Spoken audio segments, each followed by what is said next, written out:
What's up, ladies and gentlemen? The Brew with Matt and Mike is back, and also we are on Instagram. We are on Spotify, so give us follows there. I'm not sure. Are we on Apple Podcasts yet, Mike? Apple doesn't like us right now. We're working on it. Okay. Well, stay tuned for that. I'll throw that down in the description, and also Mike and I will be give Mike love on his YouTube channel as well. But let's get into this breakdown. We got Wisconsin, Michigan State. This should be a hell of a game on a Friday night. If Wisconsin wins, this will be one of the best weeks I can remember in a very long time. Wisconsin will definitely be in the top 25.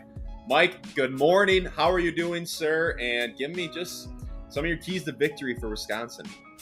Good morning, sir. It's good to see you. Mustache Monday, Sir. Wednesday, whatever day it is today. Matt's just coming out, mustache strong. I love it. Looking fierce out here. Doing a podcast with Yosemite Sam. It's beautiful. No, life is good. I lifted weights this morning. I meditated on the beach. I'm feeling very zenned out right now. Did a little film work on Michigan State. They're a good team, obviously. They just knocked down, Illinois had a tough week going against Michigan State and Wisconsin. And now we get the little mini round robin between the three teams, and the champion emerges in the top 25, I think. But Michigan State's a really good team. They're led by their point guard, Jeremy Fears. He's averaging 15 a game, distributing. I think how many assists does he have? He's almost 7 assists. 9.1. I think he leads the country in assists. Wow, yeah. So leads the country in assists. So, they're a very, very Michigan State team. Tom Izzo keeps his guys. He loves his program. He knows what he does with his program every year. He's super consistent with that. Coach Gard just talked about that in the last press conference of how consistent Michigan State is. Just because Izzo's been doing the same thing for years. Like I was watching their tape. I know the scouting. I still have the paper scouting report in my parents' house. And I guarantee you there's probably 2 to 4 new plays that he's put in. Everything else I've seen. It's all the same stuff he runs, and he continues to run. And that's what makes Michigan State really good. That's what makes Tom Izzo one of the best coaches in the country. So it's going to be a tough game for us. Big key for us, I think, is controlling Fears, keeping him out of the paint. It's going to be on Tanjay. Wow. It's going to be on Nick Boyd. Other superstar transfer. Yes. Nick Boyd. We're going to need him to really take control of this game, try and get Fears in and push the pace, try and get Fears in foul trouble. I think Fears is going to do the same to him. So that's a big key. And then the backboard. Once again, this is a monster Michigan State team that attacks the glass relentlessly. That's one of their staples as a program. They're plus 13 on the season. So two biggest things is control Fears and control the backboard. And we should be able to come out on top, I think. So, Matt, I got to ask you, I'm so sorry. I have to do this. My bad. I must ash. This is my last mustache question. But what do you think are your 2 keys for the game? And I need to know a little background story of what happened. When did this happen? This morning, yesterday night, and what does your fiance think of it? Yes. Well, this happened yesterday. This happened yesterday morning, and it was just a spur of the moment thing. I wanted to change it up, and you can never let people know your next move. So I like to keep everyone on their toes. And I would say my fiance, she says she likes any look, whatever the facial hair is, or clean shaving. But I do think that the mustache, if she was taking a lie detector test, I think the truth would come out that this is probably her least favorite look. She would never tell me that. But I've gotten hints over the years.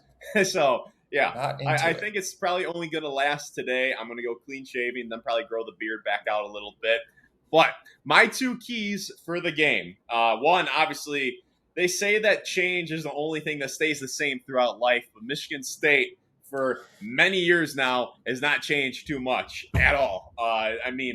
The rebounding is what sticks out to me when I look at their stats. 41.4 rebounds per game to 28.3, plus 13 rebounding margin, incredible. And they give up the fewest rebounds per game. That's going to be tough. But Wisconsin just played Illinois. It was also really tough on the boards, and they out-rebounded them significantly on the offensive board. So they got to bring that same grit and scrap to the boards. They got to bring the physicality, and they got to bring it right away. You can't come out sleepy. We've seen some sleepy starts from them, particularly at the Kohl Center, and you can't have that against Michigan State. You can't let them throw that first punch where they're bringing the energy and the grit and the feistiness, and you don't have it, because then crawling back out a hole against Michigan State just doesn't sound like a good recipe for success. And I will also note that Michigan State has 3 guys in their starting lineup that shoot about 25% from 3. But overall, as a team, they're a decent 3-point shooting team. They're 34.8% on the season, and Wisconsin's at 35. But the big difference is Wisconsin shoots 10 more threes per game than them. So I also would just say, and I've been hammering on this quite a bit, but there is a cold stretch, touch the paint. Like, let's touch the paint, whether it's a drive, whether it's hitting Winter or Blackwell. I like both of those guys on the block, or even Belauskas, whoever it is, just hit the paint. Don't settle for okay looks. Work for a great look if you hit a cold stretch. So I think that would be my 2 biggest keys for the game. But just and take your time. Take your time. Don't let their aggressiveness and their feistiness force you into bad looks. So that's kind of my keys for the game. And I'm just very excited for this Nick Boyd, Jeremy Fears battle. I think Nick Boyd is going to have this one circled in his calendar, and he's going to be ready to rock and roll. So that's my answer for that. I love that. I love that. Yeah, spot on. I think it's going to be a great game. Guys, get to the Kohl Center early. Have a spotted cow. It's not available. Boozed up. It's not available in everywhere in the world. You guys just get it there. You don't know. Here's the thing. You don't know how good something is until it's truly gone. I'm letting you guys know that spotted cow is just on another level. All right. But we got our next section here. Now, I'm very excited about this next section. We're bringing it back. It's a new thing for us. After the Indiana debacle, Matt went on a live. He was cooking. I loved it. I watched it before I hopped on with him, and I was excited for him. So we're gonna bring it back, and we're gonna go with what makes Matt mad. So this week we're going with what is Matt mad about? Matt, take it away. Yeah, so typically I don't like to be someone who is Mr. Negative. I'm a glass half full kind of guy. But for the sake of this section, I will point out what I'm upset about. And after Wisconsin beat Michigan State in the Big Ten tournament last year, I saw multiple tweets from bigger Michigan State accounts complaining after Tanjay dropped a 30 bomb on him, complaining that he's so old, he shouldn't be playing in college basketball. Okay, yes, he was a 6-year senior. He was 23 that entire season. All right, so historically, even before the portal, having a 23-year-old on your roster, that's not that rare. I could find you multiple 25-year-olds. I could find you 26-year-olds from like 10 years ago, okay? So he was 23 the entire season. And what's funny about that is I can name multiple people in the last 10 years who were older than John Tanjay when they played for Michigan State. Kyle Ahrens, Josh Langford, both were 24 during their senior years. Jason Witten's 25 years old in his senior year at Michigan State. And fun fact for you, this year, Trey Fort, bench player, role player for Michigan State, is older than John Tanjay. Not how old Tanjay was last year. Right now, Trey Fort, older than John Tanjay, okay? So the excuses, like, you would gladly take, you're stupid if you don't want to have experience and physicality and age on your team. Yeah, go ahead, build a bunch of freshmen. That's not what Michigan State does. They have a bunch of seniors. They like age. Izzo likes age. That's always the difference between a 19-year-old and a 23, 24-year-old. It's absolutely massive. So that one drove me nuts when I kept on seeing those excuses after Wisconsin beat them. So yeah, Trey Fort, older than John Tanjay. If he cooks Wisconsin, you're not going to hear me saying, oh, he shouldn't be in college basketball. I'll just tip my cap to the guy. So that's what made me angry back in March of last year. I love it. And I had a good rebuttal. That's our Matt's Mad section. Now we know. Thank you for getting that off your chest. You were cooking there, bro. I'm not even gonna lie to you. That was fabulous. I appreciate it. We're keeping this. I appreciate it. We are keeping this. This is staying for sure. Now, we can get back into a little bit with Nigel Hayes. We talked a little bit about it today. You asked me a question. If you'd like to repeat that.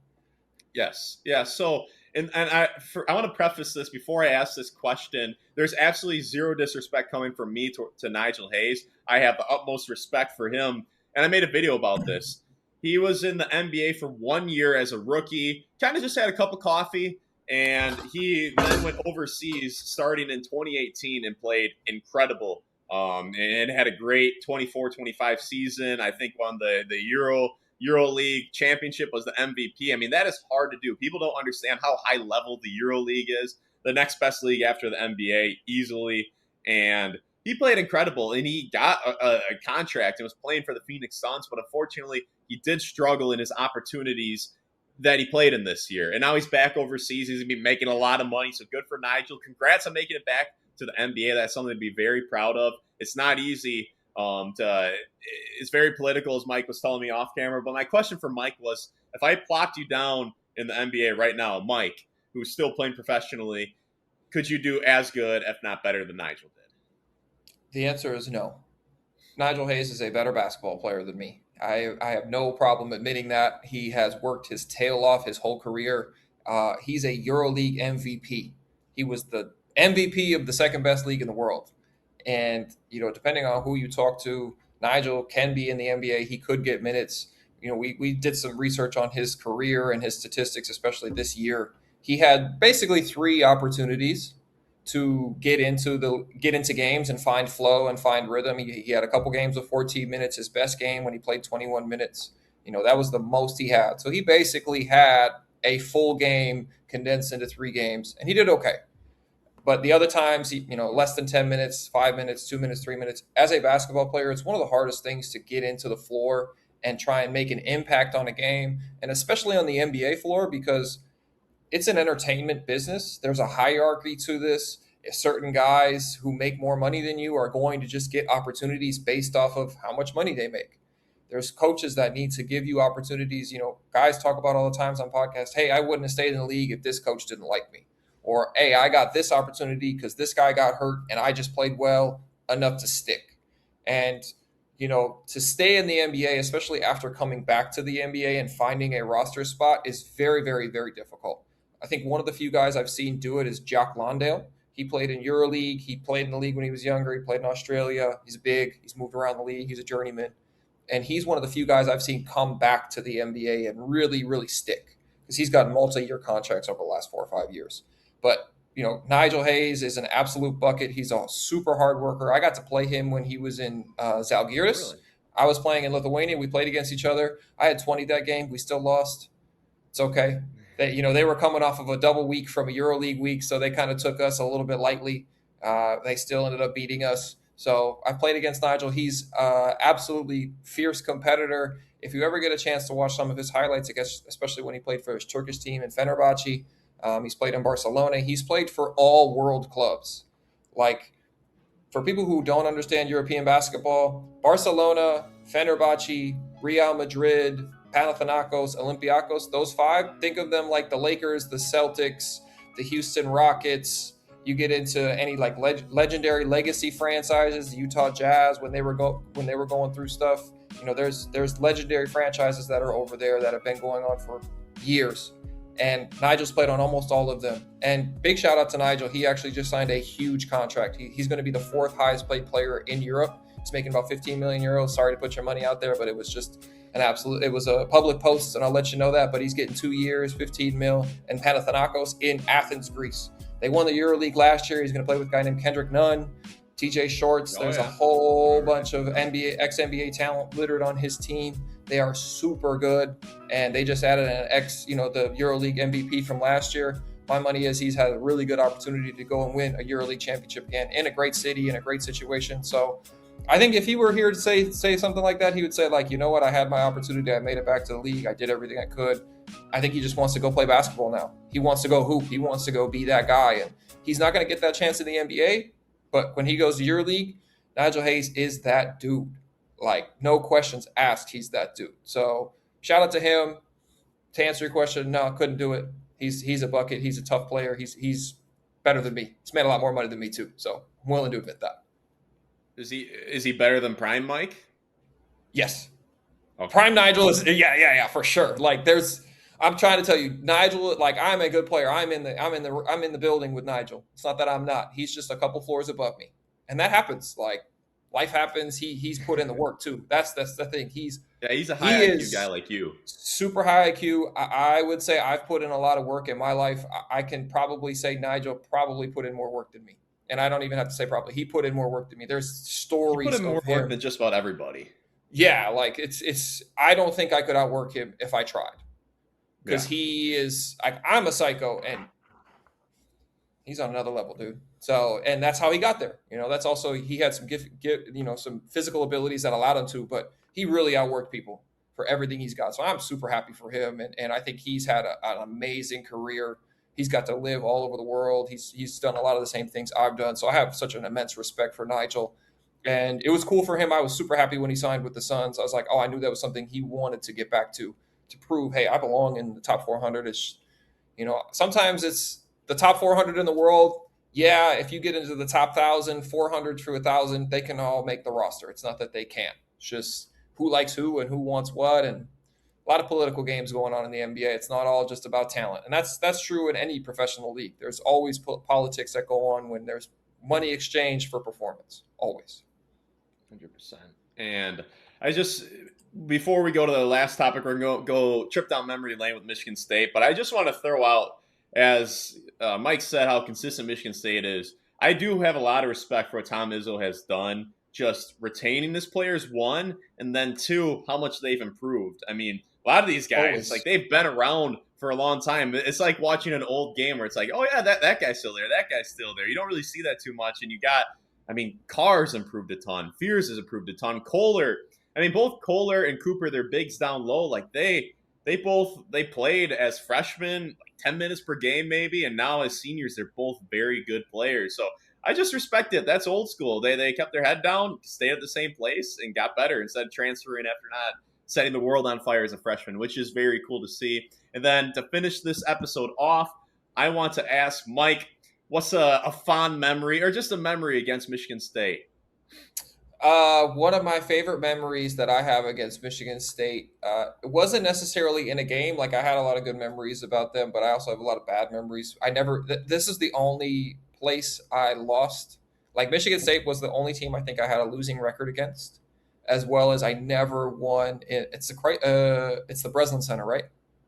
Well, we have the same exact conversation. We always do this. But I never won at Michigan State. And that was the only arena I never won in the Big Ten, which is very painful for me. So I don't really have a great memory from them.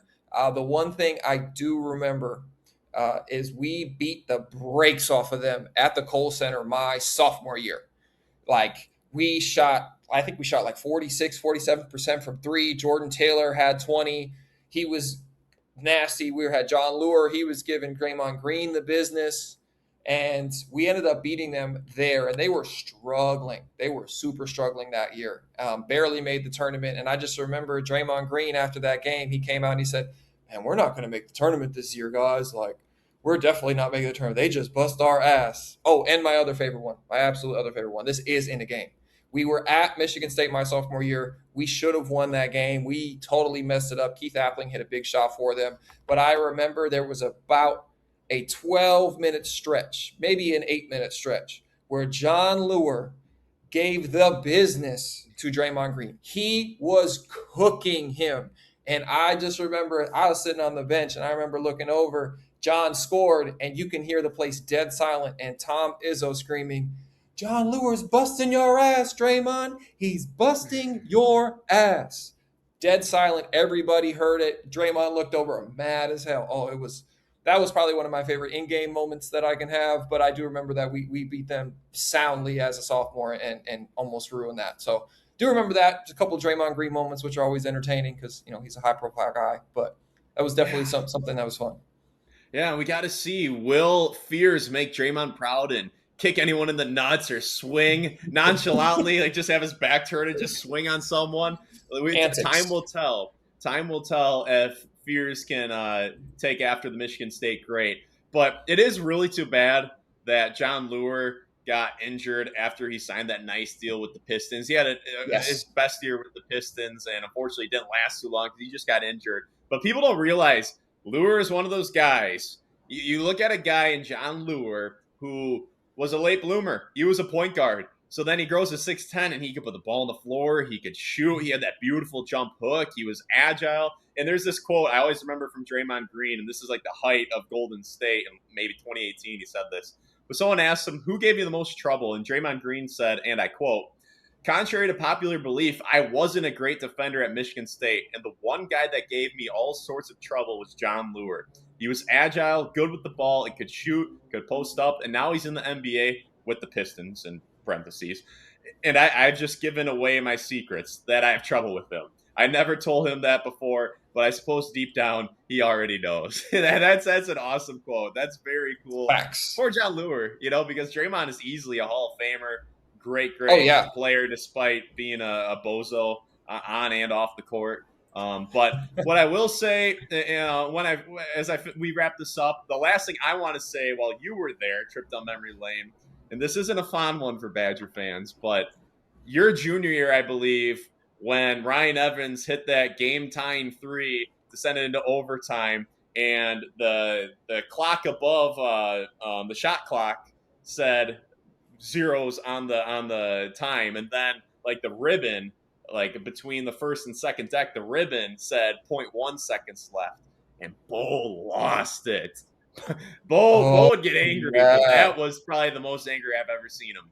He lost it. You could tell both Gard and Izzo want to beat Michigan State badly. But yeah, what do you remember of that game and that moment? And what was the locker room like after Bo lost it? It's funny. I don't remember that game so well. Now I'm remembering it as a junior. We had a chance, like we were playing well, and Ryan knocked it down from what I remember. I think he came into the locker room, was super mad, but he was also, he was very much a coach that said like, hey, control what you can control, right? Like we shouldn't be in that position. That was always his get back. Yeah, he might get mad at the refs, but like he had the same demeanor of like, all right, well, we did these 10 things wrong. So we don't do those 10 things wrong. We don't be in this position. And you guys put yourself in that position. It's like you made your bed, now sleep in it. And that was kind of the mentality that he had a lot of times. He would work officials and he would talk to them. But when he approached us as a team, very rarely would we get on the officials. He would not be on that. He would say, hey, try and make them do this, or, influence them this way. But it was never their fault. It was always, hey, we had the problem. It was our issue. We got to take care of that. And that is one thing I do respect about Greg Gard too. He does a lot of the same things, like even after that Indiana game, the only thing he really said that was like controversial in a sense was he's never seen that before. And that was the charge that he called on Boyd. Everything else, he was like, it is what it is. Like we shouldn't have been in that position. We did this, we did that. That was the only time he kind of looked sideways. But for me, that was the same thing for that game. I remember that. I think Ryan was still shooting. He wasn't shooting jump shot free throws at that point, correct?